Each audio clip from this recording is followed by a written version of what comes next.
Welcome into the Paul Farrington Show. Paul, joined alongside Robert Ziggy Ziegler at the University of Virginia and Jack Weinberger. See, I mix it up there. Usually I say Jack Weinberger. I was giving the peace sign. I know. I saw you, but I was looking. I was thrown off too. I know we were all thrown off a little bit. That was weird. I mean, you're looking at Ziggy's attractive face on the screen, so it's hard to get lost in those eyes sometimes. It's tough to keep your composure. Right here. He's got the green shirt on too. Really brings out the eyes. Please remember to like, comment, and subscribe to our channel. Again, thank you for helping us get to 10,000 subscribers by the NFL draft. That was our goal. Maybe we'll set the goal. What Ziggy, for the start of the season, putting you on the spot here, what's a reasonable goal for us? Make sure it's 13K. I think 13K is good too. I think we could get there. When does the season start? August? Yeah, August. We'll say week one. Kickoff.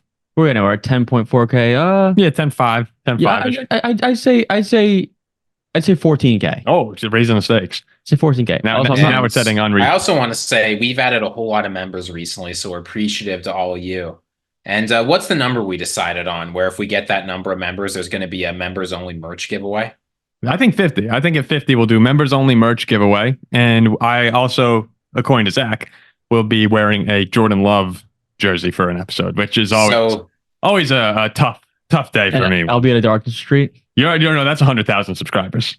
More. 100,000 subscribers. Jack is on a 2-day Darkness retreat. Is it possible for us to set that up?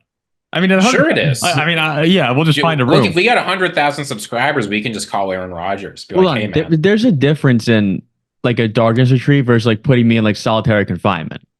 I mean, it basically is. Is it not one and the same? I'm not getting locked in a room by myself for 48 hours in the dark. We're gonna have a camera on you. That's not what a Darkness retreat. No, I mean you get food. Like we'll come and give food. Yeah, but he wasn't in solitary confinement. Yeah, he was. Really? Rodgers was in there for 4 days. And they would just they go and drop food off at his door. We're just asking to be half as tough as Aaron Rodgers. What's my thing? 2 days? Yeah, maybe we'll do one day. Maybe we'll do one day. But with no phone. No. Oh no. What do you mean with a phone? No phone. You're just sitting there. What if I got inner thoughts? What if I have to poo? I'm sure there'll be a receptacle. No. Rodgers had that. Remember, he said he kept walking into the bathroom door. Yeah, Rodgers is a weird guy. He's a little strange. Why would he do that? I could see like some benefits of a Darkness retreat. And 4 days is a long time, but maybe one day. I'm also wearing no socks right now, so sorry if you guys smell something poor. That's all right. I mean, I think you wouldn't smell. He's unless it's that bad. Unless it washed down like 7 states. So anyway, yes, please become a member for the channel. It's $5 a month. You go to our channel's main page. You go to the home page. 3 states. And then you right next to the show logo, it says join. That's where you can become a member. Again, we're gonna try and start doing a lot of fun stuff. Free merch giveaway. Not sure how we're gonna go about that, but when we get to 50, merch giveaway. During the season, we're gonna try and run a members only pick'em league where we could all go against each other. Should be a lot of fun. More and more things coming for people who sign up for members. It's supposed to be one of those things where once you can provide value, you open up the memberships. But we took a different approach. We said we'll open up the memberships and we'll figure it out from there. So anyone who's been a member so far, thank you, and we are 100% going to be getting some perks on the way soon.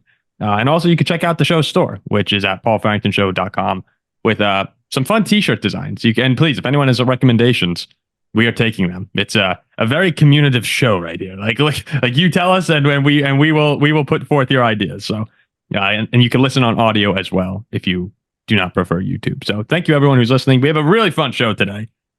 During today's show, we're going to be talking about of the top 5 teams on FanDuel. So there are 5 favorites on FanDuel to win the Super Bowl. Of the top 5 odds, actually, there are 6 teams. We're taking those out of consideration, saying if you had to bet your life on one team not in the top 6 to win the Super Bowl, who would you be most comfortable betting your life on? It could be it's a little bit harder than just saying, okay, I'll just go with the favorite, because there's a lot more in play, obviously. Yeah, once you get out of the top few, there is no favorite. It's tough. And later on, we'll be talking about who we would roast if we had the opportunity. That won't be too long, but we're going to pick who our favorite player to roast would be following the Tom Brady roast. And then Ziggy's got a fun list of the top 10 players in NFL history. We're going to see if we could guess the top 10 players without getting 3 strikes. But again, we're going to start a little bit of discussion about the Patriots because they are overwhelming the sports world today. And on a day when there's really not too much beyond a couple NBA playoff games, last night or Sunday night, the Tom Brady roast really took over social media. It was all over the place. Netflix did a great job.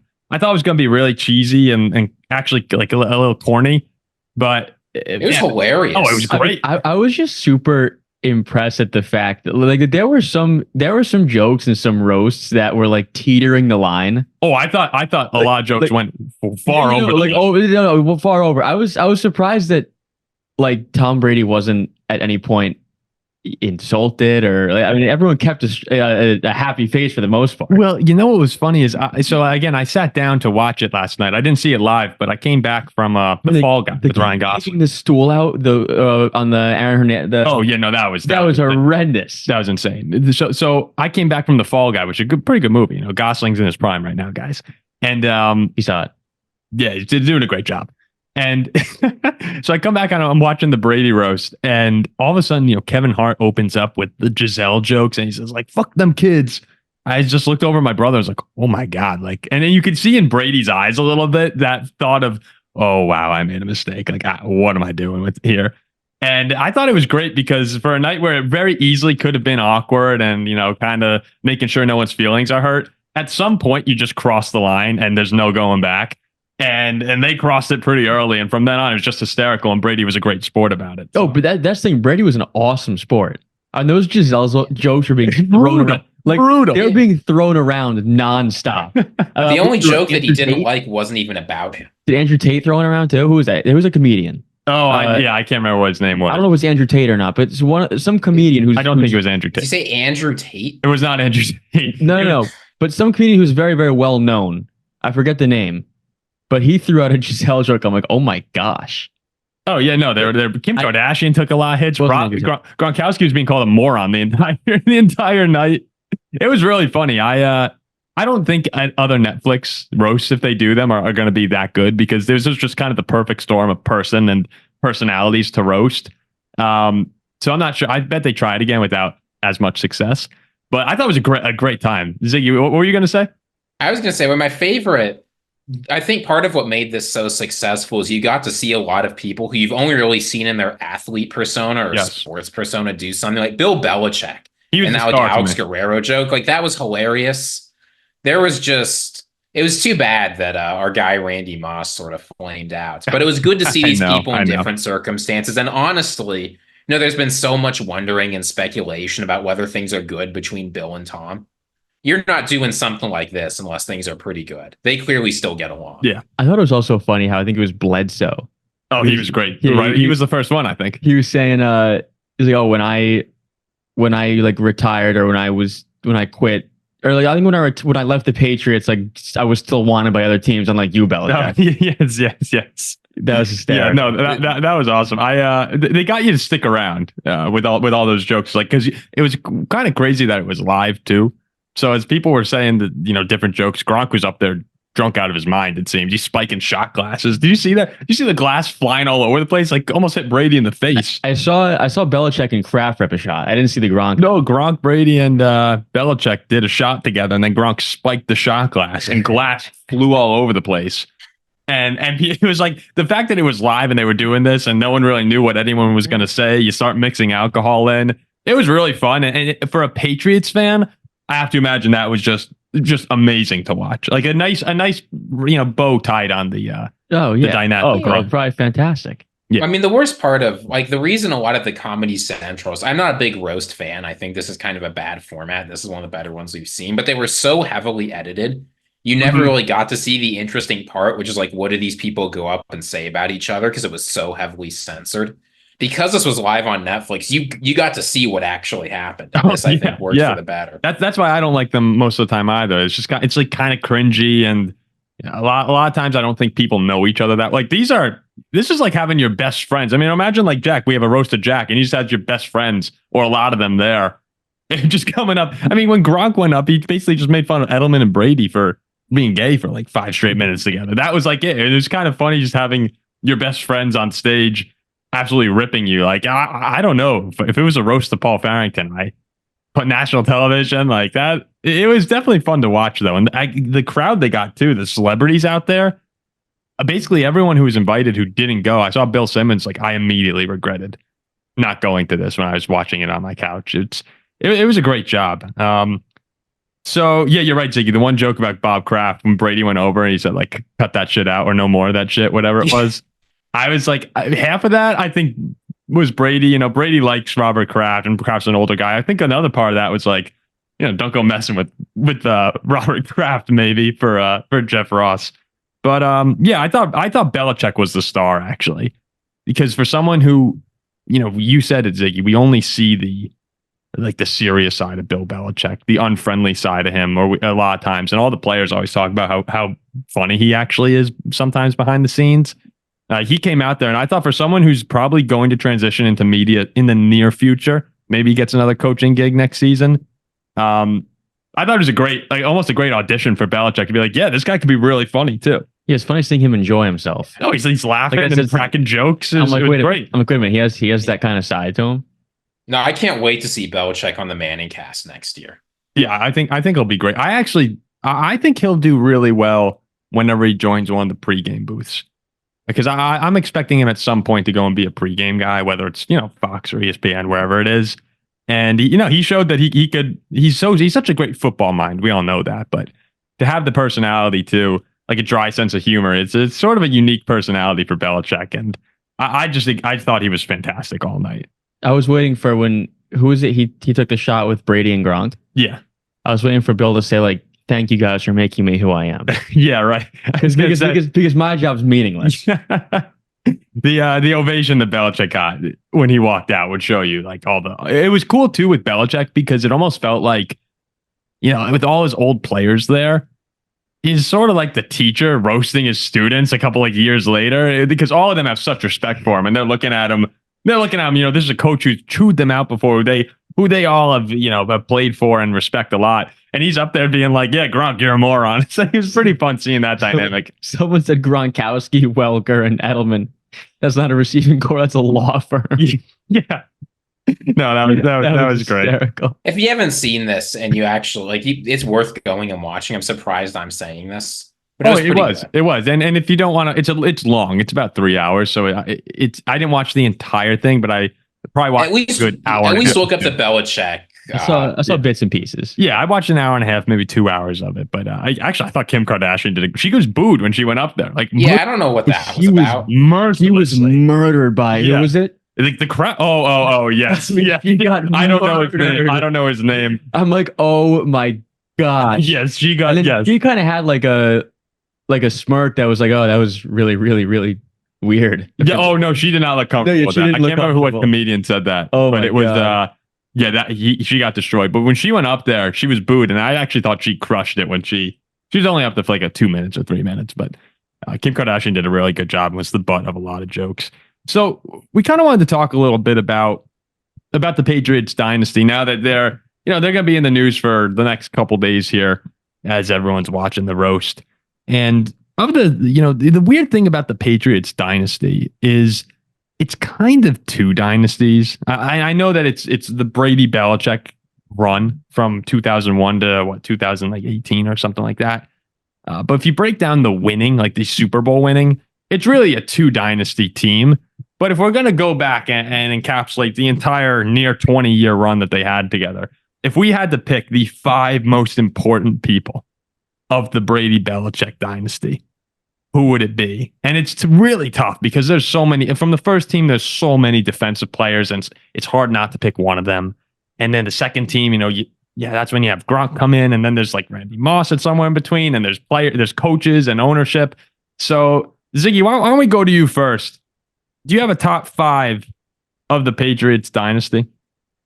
I do, and we'll see. I'm gonna go from the top and work my way down because 1 and 2 are so obvious. There's no suspense. As you said, it's the Brady Belichick dynasty.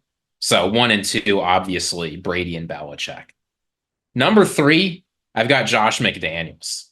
Immediately, I'm over it. People might not be happy about that, but here's the fact. When he was there, the offense ran well. When he was not there, the offense did not run nearly as well. He was really important, as you talk about, with that second half run. Because here's the thing you have to keep in mind, right? You point out that there's all these players and they're important, but who's around for the longest? It's never going to be the players, with the exception of Brady, because they're only there for so long.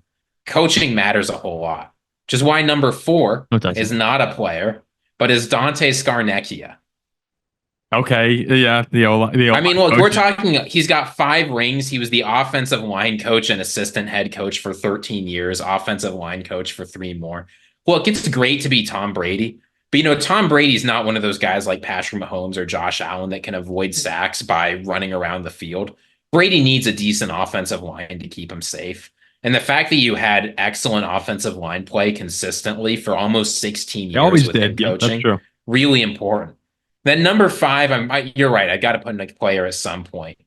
Adam Vinatieri. Okay. Because people forget, right? In that first run, he made 2 game-winning field goals in the regular season. He made the field goal that set up the tuck rule. He made 2 Super Bowl winning field goals as the time expired. Like, this is a guy who, in a lot of moments, there aren't a lot of clutch kicks in the NFL in the Super Bowl. He has 2. If he misses those kicks, the Patriots probably have 2 or even 3 fewer rings. Yeah, so I've been at Vinatieri at 4. Yeah, it's Vinatieri is one of those guys who gets forgotten. I think if he had done what he did in the second half of the dynasty, people would remember. But your first 3 Super Bowls, you know what the combined margin of victory was for the 9. Patriots? Yeah, 9. 9 points, and you've got a kicker who's clutch and makes the kicks you need. That's irreplaceable. It's totally funny. agree. It's funny too because you could have these lists. So we'll go to Jack next, but you could have these lists. And I texted a few friends who are Patriots fans, and I said, "Hey, we're doing this on the show tonight. I'm just curious where your guys' heads are at." And everyone had different lists. Like there's just so many people who are part of this that it depends what you value too. It depends. Like it could be personal bias is 100% a part of it as well. Where Ziggy is going to be heavy coaches. My guess is Jack has one coach, being Belichick, on the list. He might not have Belichick. Oh yeah, he might not even be on the list. Okay, go ahead, Jack. He's not on my list. You want to go 1 to 5 or 5 to 1? I'll go 1 to 5 because 1's Brady. Okay. 1's Brady, 2's Gronk, 3's Julian Edelman, 4's Vinatieri, and 5's Teddy Bruschi. Jack's the only person in the Brady Belichick dynasty who would not have Bill Belichick as a top 5 important figure. I don't think head coaching matters that much. So I'm curious, it's interesting you put Teddy Bruschi there. Why not Troy Brown? I don't know who that is. Troy Brown is the receiver who also played cornerback during the first run. Yeah, but the thing is, I guess that was you like weren't earlier. alive We were younger then. Yeah, I mean, you're forgetting that.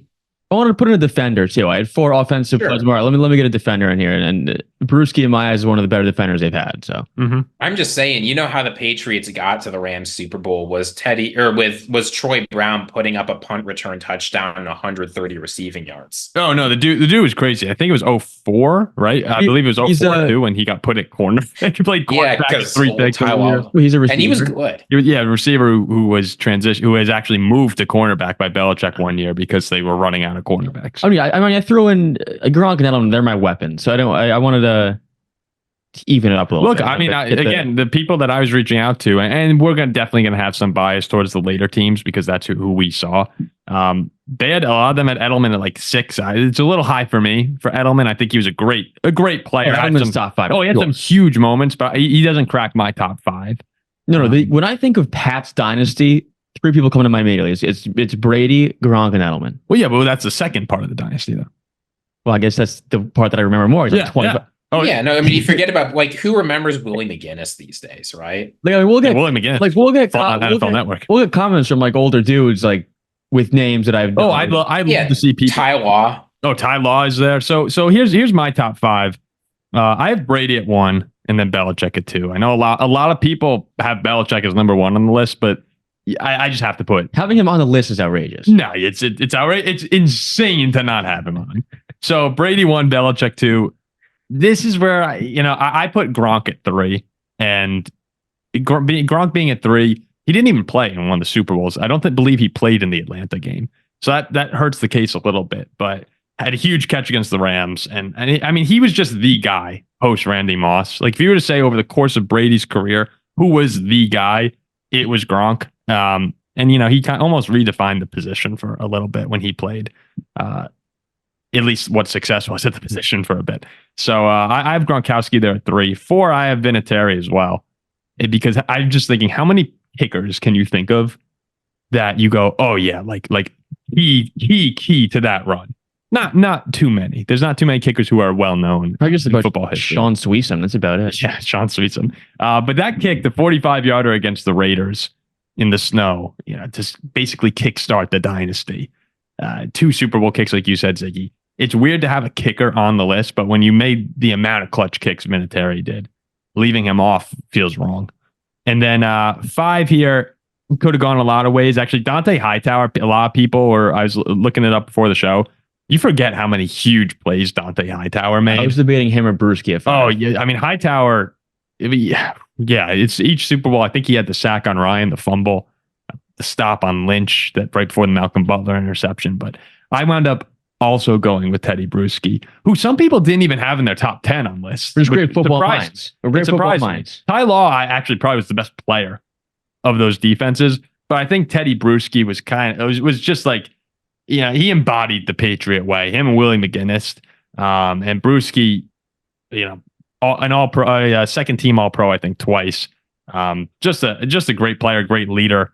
And when you see Bill Belichick call him, the perfect player, to me that was just someone who always jumped out. I saw him when I was younger, towards the end of his career more. But Teddy Bruschi to me would be number 5. Again, you could just go through here. I've got a defensive player at 6. Who do you have? Mo Lewis. I would not have Mo Lewis in my top 10. I don't think. 6 for me was Wes Welker. Oh, Wes Welker. Wes Welker doesn't belong anywhere near this. You can't. You're not putting Mo Lewis in your top 10 of most important players for the Patriots dynasty. Players/coaches, probably not. How else is Brady seeing the field if it's not for Mo Lewis taking out Bledsoe? Because he's not on the team. Yeah, think of how incredible that is. He's one of the most important players of the Patriots dynasty. You put Drew Bledsoe in there too. Also, McCourty's up there also. There's so many guys you could go. But we didn't even say Rodney Harrison's phenomenal.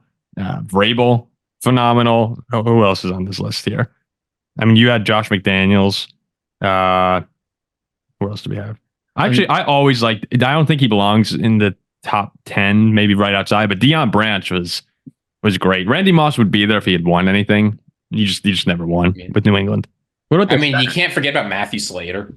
Slater was awesome, but I don't think he's. No, he doesn't belong there. But you can't forget about him. Who is the center? The center, or Brady never touches the ball once if he doesn't get snap from the ball.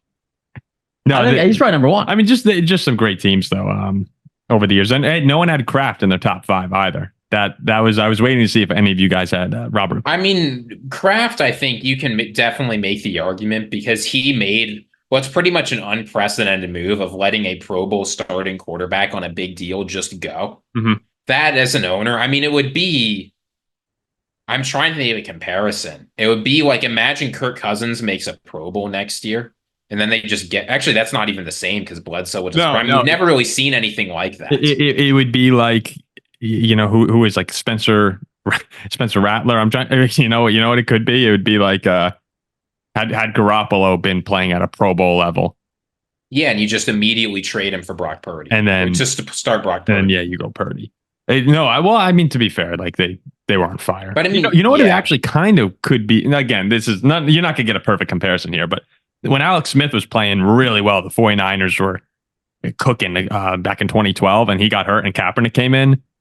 That's in some ways. Kaepernick was a higher pick than Brady, but still, I remember watching that in the moment, being like, "Wow, they're really sticking." Like Kaepernick had the great. It was either Monday night or Sunday night football game when Alex Smith had to sit out, and I remember the next week everyone was like, "Oh, are they going? You have to put Alex Smith back in, right?" And when they played Kaepernick, it was like, wow, is Harbaugh out of his mind here? And, they rode that to the Super Bowl before the Ravens got him. So yeah, it's fun to talk back on these Patriots teams. It was a nice way to wrap it up. It felt like a good ending. I haven't watched all the way through the Netflix, what was it, the Amazon show? Yeah, it's good in some parts, it's bad in others. Yeah, but this one was fun because you got some of those sorts of stories. And it was so lighthearted too, and you got to see the other side of people. So, a great night for Patriots fans, and Tom Brady wins again. He always wins. He keeps finding ways to win. So we'll go on here. to the Super Bowl contenders now. We've mentioned that off the top of the show. The top 5 odds, so that it's 6 teams, to win the Super Bowl next year are number 1, 49ers, 2, the Chiefs. So that goes with your rankings. Remember you power ranked last week? I mean, I'm the best there is. Yeah. Yeah, I mean, that's not why the 49ers are number 1. No, but 49ers 1, Chiefs 2, Ravens at 3, and then I think I had the Ravens at 3, didn't I? I can't remember if you had that at 3. Let's say you did. Let's say you did. And then it's a 3-way tie for the 4th spot. The Packers are 4. The Packers are 4, who are not there though. Yeah, they should. 3-way tie between the Bengals. They shouldn't be there. The Bengals, the Lions, and the Bills are all plus 1,300, tied for 4th place. So the Bills is absurd. So they're ruled out. I actually wouldn't have had the Bills. I would have the Bills a little bit lower too. But they're ruled out for this. So the next best odds to win the Super Bowl are the Eagles, the Cowboys, the Texans, the Packers, the Dolphins, the Falcons. That rounds out the top 12 teams. So again, the Eagles, Cowboys, Texans, then Packers, Dolphins, Falcons. The Jets are right behind it. 13, Rams 14, Browns 15. Of those teams, all right, Ziggy, we ruled out the top 6. Who would you feel most comfortable? I say Ziggy, you have to bet your life on this. Like if they win, you live. If they don't, you're gone. There's one. Who are you most confidently putting your life on? There's one answer for your life. There's only one team up there that has a surefire top 5 quarterback and one of the best defensive players in the league. That's the Dallas Cowboys. Oh my, sure. No, look, I get this team. I get that this team has let a lot of people down, and I understand why you might be hesitant to do it. But look, we're talking outside the top 6 teams, right? It is very rare you can be there and still get elite quarterback play and elite defensive play. And the Cowboys have those pieces. Now, it hasn't come together for them. They've been chokers. Thank God they had a great offseason, right? Yeah, but I mean, it's like I always say, right? You're always a choker until you're not, right? People are saying don't trust Purdue this year. They always choke. People are saying don't trust UVA. They always choke. Go on national championship. I mean, they didn't win. Purdue didn't win. They didn't win. No, but they made it really deep, right? It's not like they got bounced in the first round. Okay, yeah, fair enough. Well, you can't say that Purdue would have disciplined. They ran into. But you'd be dead if you'd be dead. But to be fair, you can't pick anyone else. You can't. Yeah, I mean, I guess I can't pick the 40. The 49ers or the Chiefs are the only 2 teams you could justify taking if it's like for your life. It's gun to your But the Cowboys have some pieces. There's a lot to be optimistic about here. Do I think they're going to win? No. But I do think they're in a better position than the Eagles, the Dolphins, the Jets. I'm just not sure how if your life is on the. I get that they had a great regular season last year, but to bet your life on the Dallas Cowboys and Dak Prescott, who this isn't just like they've choked a couple times. It's consistently every single year the same story, and they've done nothing to really improve this offseason. I don't know how that could be because you have other quarterbacks here who I would be more confident in than Dak going into next season. If you're more confident in CJ Stroud or Jordan Love, you're delusional. You don't understand what. I wouldn't touch those to save my life either. I wouldn't touch those 2 teams. So who would you pick, Jack? Who would you pick? I'm taking the Eagles. You taking the Eagles? I'm taking a team who was in the Super Bowl 2 seasons ago with a very good QB, a very good offense, a team who seemed to have helped their defense a bit in this year's draft. I don't feel like their defense could be any worse than it was last season. I'm expecting improvement. And this is probably, in my eyes, the best offense in football. Due for a bounce back. A team who was in it 2 years ago. Best offense in football. Yeah. Yeah. No. I mean, up there. I think it's right there. Yeah. And they were in the Super Bowl. Should have won a Super Bowl 2 seasons ago. I don't trust the Jets or a second-year quarterback in Stroud or second-year QB in Love. The Cowboys, the worst playoff team in the history of the NFL. Eagles to me is the only choice here to bet your life. And again, do I think they'll win? No. Outside the top 5, that's who I'd pick. Yeah, I don't know. Go ahead, Ziggy. The problem I have with the Eagles, they lost some important players. The offense looked so unimaginative last year. The defense, I know defensive performance fluctuates, but it was so bad. I mean, this is a team that you can complain about the Cowboys losing to the Packers, and fair enough. But the Cowboys losing to the Packers was so much less bad than the Eagles losing to the Buccaneers. I don't know. I don't see a lot to be confident about in this team. Gosh, yeah. The thing with the Eagles, again, they have lost some guys. Linebacker core is weak, but they did improve the secondary. You have to imagine. Again, you're going off of rookies, so mostly a corner. So you have new rookies coming in DeJean and Mitchell. Was it Mitchell? Yeah, Mitchell, right? No, yeah, Mitchell. I'm sorry. I like Philly. I think it's a good pick, but they did like it's concerning to me with your guys' picks because while I do think that Philly and Dallas are probably the best teams, like the fact that they have to go against each other, I'm looking at this like strategy wise. I looked at a team who was guaranteed to be in the postseason. Are they? I don't think they're guaranteed. The Eagles aren't guaranteed. It's 1-6. Yeah, we're talking about the Eagles snuck in last year. We're talking about how bad the Eagles were. They had 11 wins last year. They snuck into the playoffs. No, they were 9-1 for the 1 seed. Like I can so see a world where the Atlanta Falcons miss the postseason. See this, or the Jets miss the postseason, or the Texans sophomore slump miss the postseason. Yeah, I'm thinking a team who's going to make the playoffs. If we're looking over the teams here, a little bit further down the list. So like Chargers, I'm looking if there's anyone that catches my eye. Chargers, Jaguars, Bears. Can't go with any of them. The Browns are fun. The defense is good, but actually they're really not that fun. They're really not that fun at all with Watson. The Rams are interesting because I do think that the Rams, when Matthew Stafford's healthy, he might be the best quarterback in the NFC. And that's a team where it's like, okay, but I don't happen to go through the 49ers. They're probably going to be on the road the entire way through. And then Falcons, no. I just, even though like the Falcons, the fun thing about them though, if you're going to pick them, they should win the division. They could be 6-11 too. They could be. There's a world where the Falcons stink, but they could also be hosting a play. They're probably the best bet to host a playoff game. I don't really trust that team too much. Again, I love Kirk, but to win a Super Bowl, not really there yet. And then the Jets, I think they could. If Rodgers comes back healthy and can be any semblance of what he used to be, that team is loaded. Think about how good that defense is, though, and like. I mean, the Jets are being underrated going into this year. But anyway, where I'm at right here. I was going to say, go ahead and bet your life on the Jets in the Super Bowl. Yeah, no, I'm not. There's no way I'm betting my life on the Jets. So that leaves me then with the top 5 choices after. Eagles and Cowboys, I'm going to try and stay off them because you guys are on them. That gives me the Texans, the Packers, and the Dolphins. Look at that's just like nobody.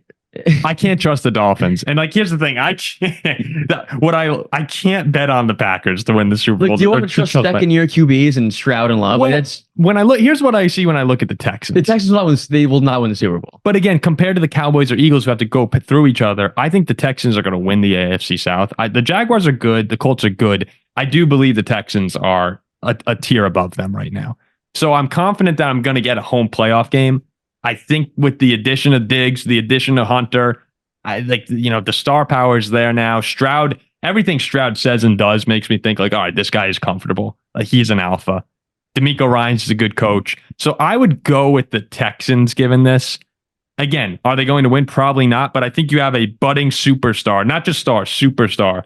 And now has a loaded roster around him and probably will have at least one home playoff game, maybe more. So I'm not comfortable going in. The argument then for Green Bay is kind of the same thing. You're having a budding superstar and a tremendous offense. You're hoping the defense can pull it together, and then you don't have to go against the Chiefs. So the Texans' drawback is you have to go through Kansas City and Buffalo and Cincy, the Ravens. The Packers side, you're only really going they could win the division over Detroit, and then it's them or San Francisco probably to go to the Super Bowl. So I would go with honestly the Packers or the Texans, but because I cannot pick Green Bay, I'm going Houston. Where are the Bengals? The Bengals are interesting. The Bengals are 4. They're 4. But they're in the top. Yeah, they're in the top 4. Okay. Yeah. Okay. If you were between the Texans or Packers, who would you guys take? If you were in my spot here, I'm taking the Packers because the NFC is easier from the NFC. Probably Green Bay. Yeah, probably Green Bay because of the NFC. Yeah. Okay. In head-to-head matchup, let's just say you have the Texans play the Packers. Who do you think's a better team? I feel like, and like a neutral field, Packers, Texans. Yeah. Who are you picking? Head-to-head, I'm setting the line at Texans -2.5 because I like the defense more. Mm-hmm. But it's close. I think the Texans probably win a field goal type game, but I would just go like the way that they were destroyed on the road in Baltimore this year. It was bad. That was bad. Like the Packers to me in the playoffs, even if it's on the road, can beat anybody in the NFC. The Texans, I don't know if they're there yet to the point where I trust them on the road late against a Kansas City or a Baltimore. The Packers were probably they were playing the best football in the NFC, I thought, going in the playoffs. Yeah, I agree. If you were Kansas City, it was still probably the 49ers, who you didn't want to see in the Super Bowl, but I would have probably put the Packers at 2, then Lions at 3 in terms of teams I would not want to face if I were a Chiefs fan.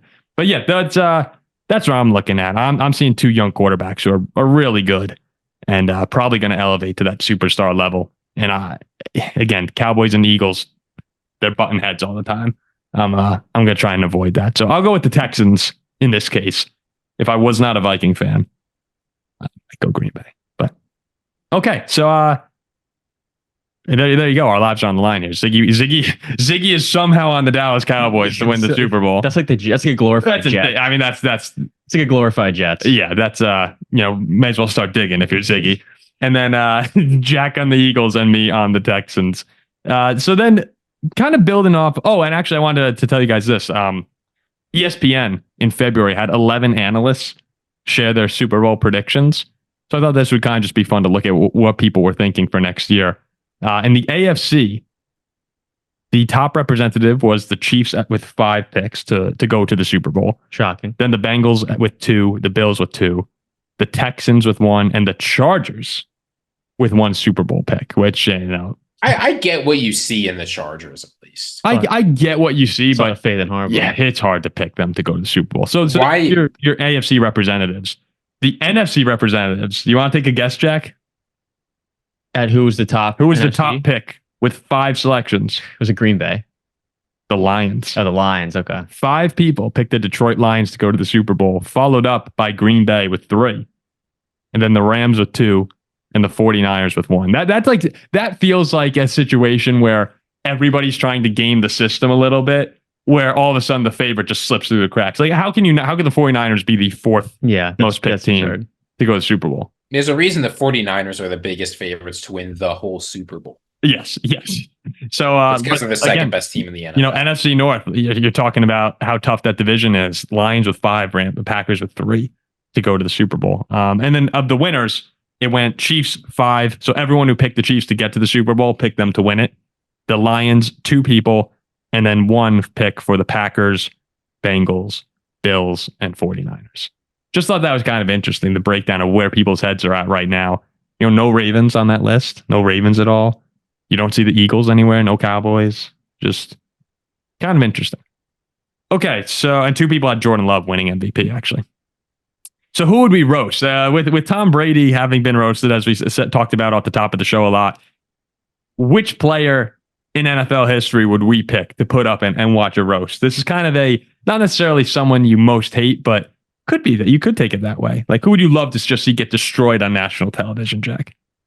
I have to imagine we're going with an AFC North rival, right? Yeah, I was going to go with, so I would roast, I would personally roast Chris Johnson, the Titans running back. What, for stepping on the towel? Because I think that he is single-handedly responsible for the Titans organization sucking the past 10 years. Like the terrible towel. Because he stepped on the towel? Terrible towel curse is legitimate. Like, you remember that year, they were the number 1 seed and they lost in the playoffs to Baltimore, which got us the home game in the AFC Championship. Yes. I think that would be the worst roast ever to watch, but it might be after you went. How do you roast Chris Johnson? Nobody else roasts Chris Johnson besides me. It would be 1 line. Yeah, like you curse the Titans. Otherwise, I really have no idea what else you could say to Chris Johnson. Me neither. Like, you ruined the Titans franchise. Yeah, you ruined. It's not even a joke. You just want people to say that over and over again. Can you imagine? That's it. People just walking up, Ziggy. Yeah, just one at a time. You ruined the Titans franchise. The answer for me is easy. It's Eli Manning. Really? I would just love to see him just get murdered on stage. There's so many things that you could say to Eli too, but he'd have a great sense of humor. He would handle it really well too. I think that would be a lot of fun. I thought you were going to go like Ray Lewis or something like. Ray Lewis, you could really. Ray Lewis, he'd get up and punch you. But Eli Manning would sit back, and you could insult Eli Manning so easily. Oh, you could, yeah. But there's so many. If you pick either of the Mannings, it'll be a great night. So you took the route of what would be a great night. Yeah, I'd personally go Chris Johnson, but then I'd go. I love that pick. I'd want to watch Eli Manning. I didn't even pick an Eli. That'd be great. And Eli would just be sitting there with kind of that goofy grin on the whole time. Yeah, that would be awesome. All right, Ziggy, how about you? Who would you pick? I think the best answer here has got to be primetime, right? Really? Especially with how this college coaching career is going. Get Deion Sanders up there. Deion would be look, fun. I mean, the thing he would handle it well. Yeah, he'd handle it well. here's the thing about the roast dynamic that you sort of have to keep in mind is you need someone who can make jokes back. I think Eli Manning does that pretty well, but people often think like who's going to be the target. But you need someone who's going to be able to say funny stuff back, or else it's just like beating up on some poor guy. You know Deion Sanders is going to have something, and you know it's probably going to be pretty funny. And again, every year it seems he gives people more and more material that they can make fun of him for. Mm-hmm. I think that's the easiest pick. That's a good one. That's a good one. I think that the answer jumps off the page with who what you OJ? Aaron Rodgers. Aaron Rodgers would just be is that it? Phenomenal. Is it Aaron Rodgers? Yes. Aaron Rodgers would be a now Rodgers that is the kind of person where it could be a night ruining kind of night. I was going back and forth with him and Eli Manning. But Aaron Rodgers, I mean, between the family, the vaccine, the retreats, the jet stint, like you could be up there on stage roasting him, and you just all of a sudden you stare at your clock, you're like 3, 2, 1, and this has been going on longer than Aaron Rodgers' jet career. Like you could like Aaron Rodgers could be forever. You like make a joke on stage, like drop back and fall, be like oh. I think Aaron Rodgers too. I know people really dislike him, and given that our following is mostly Packers fans, I'm sure a lot of people dislike Aaron Rodgers out of our listeners, yeah, he sometimes can be a little bit, manipulative, but I do over the years, I've come to like him more and more. I just think he's funny, even though he is kind of a troublemaker. Now, as long as he didn't get too upset, I think you could be looking at a really fun night of roasting. If you have his friends go up there, like that would be fun. And the thing is, when he goes up to quip back at you, it could become personal. Let's ask the fans, who would you most want to see get roasted? Me, Paul, or Ziggy? Oh, yeah. The answer, they're going to pick me. I mean, that's so obvious. No, I don't think there's going to be a single person who picks Paul. There's going to be some Ziggy. There's going to be some Jack. There's going to be one or two people with the other guy. It'll be a mix of me and Ziggy. Probably more Ziggy. I'd be shocked. I think almost any fan vote that we have for anything, the order will go in terms of votes, Ziggy, Jack, Paul. Yeah. It doesn't really matter what it has to be. Bachelor, get roast, whatever it might be. Anything. Gosh, could you just imagine it would be so bad. a public roast like that would be tough to go. I mean, I think all three of us would handle it pretty well. Oh, yeah.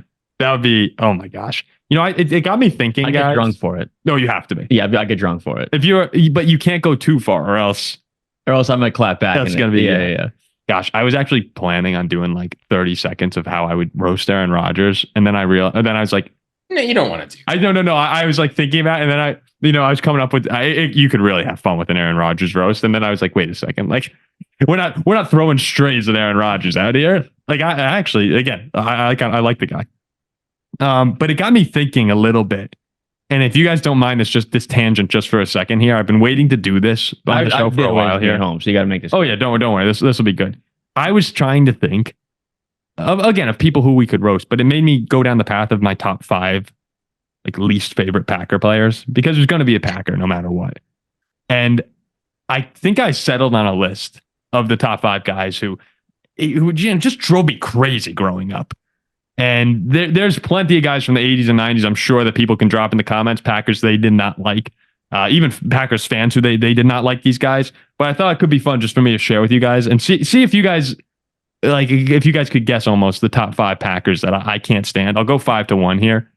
At number 5, I actually have Mike McCarthy from his coaching days. It's like there's actually the problem with the Packers is there's so many Packers players that I like. It's like I'm thinking through people. I'm like, oh wait, I actually like BJ Raji's kind of like he's jovial. He's like a big fat jovial guy. And then Al Harris is a little annoying, but whenever the Packers were kicking our ass and they'd go over to Mike McCarthy with that smug grin on the sideline, it's like, oh, I can't stand this guy. So McCarthy's 5. 4, I don't think you guys would ever guess this in a million years. I know who it is. A million years. I don't think you could guess it. No, because we talked on the phone about it once. Oh, did I tell you? It's John Kuhn. John Kuhn. John Kuhn at number 4. And the thing is, he almost never did anything. But we'd be down like 45-0. Ponder would have 3 or 4 interceptions. And he'd score. He'd go to the end zone. Oh yeah, I'd be sitting down in the basement, like hands in my head or head in my hands, just like, what the hell is wrong with this franchise? And I'd look up and the Packers would be on the 5-yard line. Kuhn would be doing a Lambeau leap. I was like, oh, just fuck me. Like this is the worst night ever. I remember when it was Thursday Night Football after Bridgewater got hurt and we got murdered. I mean, murdered in Green Bay. And John Kuhn ran in the end zone to go up 40 points. And I just turned the TV off and went, fuck that guy. Like that was the Kuhn chant. Oh, horrible. 3. From here, I wonder if Packers fans you might know. 3, Jordy Nelson. Just kicked our ass. He's got to be on. Kicked our ass all the time. He was part of the trio that would go and celebrate whenever we were getting our butts whooped by Green Bay. It was the McCarthy, Rodgers, Nelson, like group hug. They're jumping up and down. 2, Clay Matthews. He was just, he was so good. Like, again, really talented guy, but always played well against the Vikings. So it seemed. It was, kind of a trash talker. And this was during the period where the Packers beat us all the time. And then one has to be Aaron Rodgers, even though I like Rodgers. And again, I've really come to enjoy listening to him. Not that I think he's like this, not meaning like his ideology, but just like I think he's funny. But this is a guy who maybe the maddest I've ever been watching a football game was Packers Lions Thursday Night Football when he threw the Hail Mary. Oh, yeah. Because we're in the middle of a playoff chase at that point with Green Bay. And I'm sitting here watching the game and Rodgers goes back, gets his face mask grabbed. Game should have been over, but Detroit's, stupid. And when he threw that Hail Mary, I just remember going like, what the and flipping out. Like almost a tirade, like way too mad for a football game. And I called my cousin. I was just like, can you believe this? They always get away with this. Rodgers put me through hell for so long that even though I like him, he's still my number one hated Packer because he was the guy who owned us for so long. And it felt good when, Zimmer played well against him most of the time. But there was a long stretch where Rodgers would just continuously beat down on us. Does that seem about right? Top 5? Yeah, I bet you most Packer fans will chime in and say, "Oh, those are my top 5 favorite players, top 5 favorites, top 5 favorite players." There'll be a lot of Kuhn love in this. You joined at a good time of Vikings. Although we'll see with Jordan Love, and maybe Jordan Love makes that list very soon. You never know. But I'm happy you didn't have to go through too much of that. Rodgers, Nelson, McCarthy jumping around, beating the Vikings 40-0. It was a tough phase, Ziggy. Okay, so why don't we hop in? Sorry, that was just kind of out of nowhere, but that's where my head was going to. So Ziggy, you had the list, right, of the top 10 players of all time. Indeed. And that's now it's worth noting. Here's how this list works. Yep. It's just 82,000 people have voted on it, right? So this is crowdsourced. It was most recently updated just a couple of days ago, and it's the top 10 players of all time. Now, wait, this is according to fans? Yeah, it's just crowdsourced. Anyone can go and vote on this. It's 82,000 voters. Okay, so this I will say the most. Okay. It's got a list of the most divisive player. It's Odell, who I'll say now is not in the top 10. But this just tells you anyone can vote on this. It's got 1 million views. Wait. You don't know the top 10 right now, right? I do not know the top 10. It just says at the top most divisive, Odell Beckham Jr. Okay, he can't be. If he's anywhere near this, we're not going to. I'm sure he's not in the top 10. Okay. If he is, we can't do this. If Odell's in the top 10, then this list is garbage and we shouldn't have done it. All right, so we're gonna so we're gonna take a risk here. We're gonna do the top 10 players. All right, let's see. Who are our automatic? We'll give ourselves 3 strikes. So we'll do the list and then we'll go through and see how many we got right. All right, Tom. There's 3 that you absolutely have to have: Brady, Rice, and Lawrence Taylor. Yes, Brady, Rice, LT. I want to ask you guys: Joe Namath, Joe Montana, Montana, and Manning. Do we put them down temporarily? I like those. Yeah, I mean, surely, yeah. All right, Montana, Manning. Jim Brown's got to be on there. I could see him. I think we also Reggie White. Oh yeah, I can go Reggie White. I think we put Reggie White in there. Le'Veon Bell. Le'Veon Bell. What about primetime? I think Dion could be on that list. Yeah, he's probably the best corner ever, right? You think Randy? You think Randy Moss could be there? Oh, he could be. I don't know. He's borderline. Throw him in there. So the thing that I wonder is how much do they weight quarterbacks? Because I could easily see 4 quarterbacks being up there. But I don't know. Surely Walter Payton's. I know Walter Payton or Barry Sanders. I think one of those two could be sniffing that area. So wait, right now, between Brady, Rice, LT, Montana, Manning, Jim Brown, Dion, and Reggie White, that is 8 people. I bet Peyton's not on there. No. Peyton is criminally underrated. Come Surely on. Peyton's Peyton has not to be. Put in Walter Payton and Randy Moss. Walter Payton and Randy Moss. I'm good with Walter Payton. I don't know about Randy Moss. Or would you rather have Barry Sanders or Randy Moss in there? And then we'll keep going. We'll go through a little bit more. I feel. Are there any other? Give me Randy. Sure, Randy's going to be the number 2 receiver, right? Because it's like him or Megatron, and they're or T.O. I like Munoz would probably be on some top 10 list, but not in this kind of a thing. No linemen, right? No offensive linemen. I assume that fans aren't doing that. You're probably not having Mangold. Probably no. I mean, maybe I could see people like right now. Again, this is where it's kind of weird with the fan vote, like Kelsey and Gronk, like Travis and Ray Lewis is one of the ones that people just shoot. love and always like, put him. Yeah, I was gonna say, well, let's talk some linebackers. Or like Ed Urlacher, Palomalu, Joe Green. Joe Green is one I was thinking. All right, wait. So offensive lineman, tight ends, we're ignoring, right? I think so. Yeah. Receiver, we're happy with. Quarterback, are we? Yes. We could be criminally underrating the amount of quarterbacks on the top 10 list. No, we have 4 of them, right? We have 3. We have Brady, Montana, and Manning. I like that top. I like that. I think I do too. Yeah. Could anyone maybe they have like Mahomes?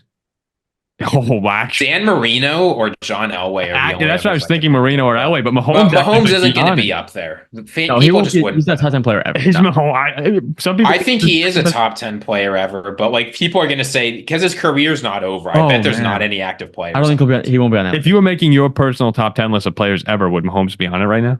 He's in my top 5, probably. But I don't think he'll be on the list. I might even kick out Jim Brown.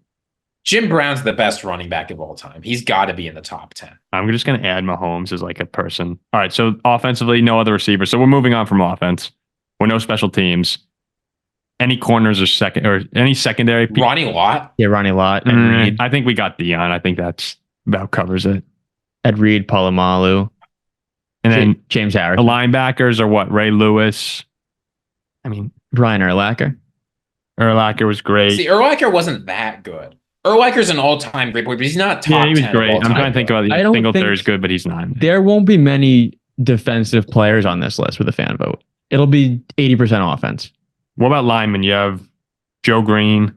I like Reggie White. I like Reggie White any others. All right, so I think. So what do we got? I feel like we got like 15 names. Yeah, or no, we got 12. We got 12 right now. Okay, what's the names? Or 13. I'm going to say. All right, so we have. Oh, it's registering my voice. We have Brady, Rice, LT, Montana, Manning, Jim Brown, Reggie White, Deion Sanders, Walter Payton, and Randy Moss as our top 10. Right outside, we have Mahomes, Joe Green, and Barry Sanders in that like. On the Isn't Barry Sanders just one of those guys that's so overrated though? No, he's probably better than Walter Payton. I mean, yeah, he's one of the like 5 best running backs in NFL history. But I don't know, is he better? He's even better than Bo Jackson. Yeah, I think Barry Jackson. I think Barry Sanders is probably the best running back. Do you have this list in front of you, Ziggy, right now? He can't. He hasn't looked at it. I have the. I will tell you this. I can see number 1. Number 1 is Tom Brady. Okay. All right. So should we go? So like lock it in? Yeah, let's lock it in. All right. We'll lock it in. All right. Go ahead, Ziggy. Let's go 1 to 10 here.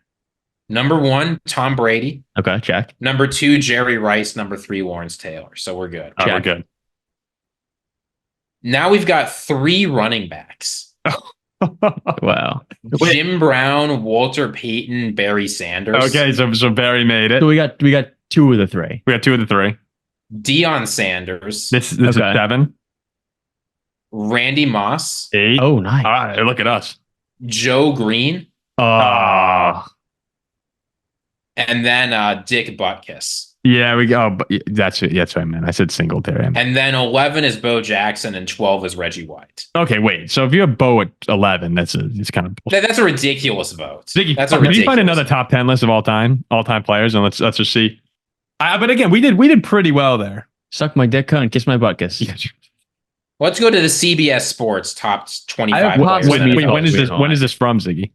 This is from October 5th, 2023. Okay, so pre-Mahomes Super Bowl. Yeah. All right. Mahomes is not on this list. Do we want to keep the same? Do we want to put Barry in there? No, I think we can. Barry just doesn't belong. I'm sorry. I think he. All right, go ahead. Okay. 1 through 1. Tom Brady. Yep. Jerry Rice. Yep. Jim Brown. Okay. Walter Payton. Yep. Peyton Manning. All right. What? That's 5. Yeah. Lawrence Taylor. Oh, wow. That's underrated. But go ahead. Reggie White. 7. Oh my gosh. Barry Sanders. Oh. Dick Butkus and Joe Montana. You know, we really underrated Dick Butkus. I don't even think we mentioned it. We got 8 in both lists, right? I feel not putting Dick Butkus up there. I think that is a miss. So I respect that. Yeah, no. I do not respect 4 running backs in the top 10. So who did we miss? We missed out. We had Moss and Dion, right? Yeah. Wait, Montana was on there, right? Yeah. Yeah, Montana was. Yeah, you know, I think Dion is actually someone who's probably a little overrated. Like, I mean, amazing cornerback, but I don't know. How many times has there been? Remember when the 49ers just signed Deion Sanders because they didn't want to play against him going into the playoffs? When has that ever happened? That somebody's like, we're so afraid of a player, we're just going to sign them. I actually think Deion Sanders, if anything, might be underrated. Yeah, no, he's amazing. He was amazing. He just shut down half the field all the time, and honestly, as a kick returner too, or punt returner. Yeah, he was good at baseball. I mean, he'll forget Deion Sanders' first 5 years, he forced 7 fumbles. Yeah, no, dude, he gets a reputation for not tackling, but he was Carter. Electric. You know, as my dad tells me stories, Chris Carter used to just throw him around like a rag doll. Deion couldn't guard Chris Carter. Some 49ers fans are going to come and find some stats on I think Ike Taylor is better than Deion Sanders. Well, Ike Taylor was a monster. He was great. Those Steelers teams were phenomenal. You don't know what you got till it's gone, Jack. I know. Don't know what you got till it's gone. I never knew. You never had anything. I never knew. Yeah. I had the 09 Vikings, and that was just a flash in the pan of one of the best years of my life, 2009. All right. It is sad that I think you can't, besides Randy Moss, there's no Vikings player you can justify putting top 10 all time. No one respects Alan Page. I mean, yeah, you can justify Alan. Alan Page is top 10 all time. Yeah, Alan Page he's the second best at his position. Yeah, talk about the most underrated players in the history of football. Alan Page is right there. Yeah, Aaron Donald is right there. Aaron Donald's probably up in that conversation. Aaron Donald, he's going to be a borderline top 10 player all time in 10 years. I'm trying to think Vikings. Yeah, you'd have Page. I mean, you can't like Adrian's amazing, but you can't have him there. Fran Tarkenton is amazing. Can't have him there. I wonder. So like we went heavy quarterbacks, but I wonder if other people agree. Should there be more quarterbacks? You know, neither Rodgers nor Favre nor Starr, like none of the Packers players were up there. Yeah. I mean, Mahomes needs to be on the list. Like he is on the list. At this point, was he 2 MVPs, 3 Super Bowls? Yeah, the dude. Is it 2 or 3 MVPs? I thought it was 2 MVPs, 3 Super Bowls. That's what I thought it was. He's been robbed of like 3 MVPs. Yeah. He should have one every year he's been in the league. Yeah, he's amazing. He's got 3 MVPs. Yeah, 3 MVPs, 3 Super Bowls. I mean, yeah. All right. Why don't we wrap up the show there? Thanks again to everyone who listened. We appreciate you sticking around for the Patriots talk, the Super Bowl talk, the roasting talk. And to anyone who's still around, I'll say that means you're probably interested in our mailbag that's going to be coming up in a couple of days. And if you want to make sure your mailbag question gets answered, we'll be putting out the poll on Wednesday. Becoming a member ensures that whatever you put in that mailbag question, as long as it will not get us banned from YouTube, gets read. Yeah, as long as we don't get canceled, you can write whatever you want and we'll say it. Now, again, we can't get canceled. So, yeah, please remember to like and subscribe to the channel. We appreciate everyone who's been listening, and we'll be back later this week for Jack, Ziggy, and Paul. We'll see you later.